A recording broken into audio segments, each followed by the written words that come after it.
மாண்புமிகு தமிழ்நாடு முதலமைச்சர் அவர்களால் வருவாய் மற்றும் பேரிடர் மேலாண்மை துறை சார்பில் மயிலாடுதுறை மாவட்டம் மயிலாடுதுறையில் ரூபாய் 4,57,42,000 மதிப்பீட்டில் கட்டப்பட்டுள்ள வட்டாட்சியர் அலுவலக கட்டிடம்,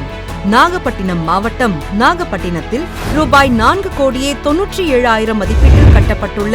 வட்டாட்சியர் அலுவலக கட்டிடம் என மொத்தம் ரூபாய் 8,58,39,000 மதிப்பீட்டில் கட்டப்பட்டுள்ள 2 வட்டாட்சியர் அலுவலக கட்டிடங்கள் இன்று திறந்து வைக்கப்படுகிறது. மேலும் மதுரை மாவட்டத்தில் அலங்காநல்லூர் மற்றும் திருமங்கலம், நாகப்பட்டினம் மாவட்டத்தில் வேளாங்கண்ணி,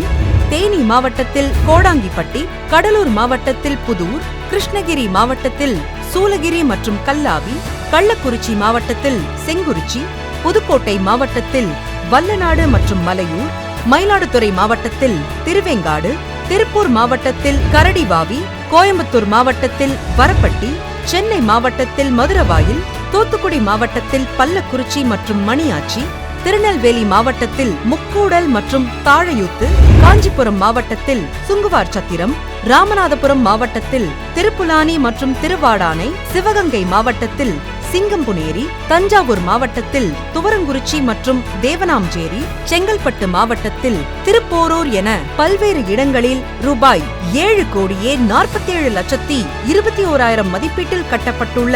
25 வருவாய் ஆய்வாளர் அலுவலகத்துடன் கூடிய குடியிருப்புகள் என மொத்தம் ரூபாய் 16,05,60,000 மதிப்பீட்டில்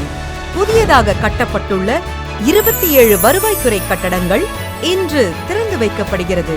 மேற்கண்ட கட்டடங்களை திறந்து வைத்த மாண்புமிகு தமிழ்நாடு முதலமைச்சர் அவர்களுக்கு நெஞ்சார்ந்த நன்றி.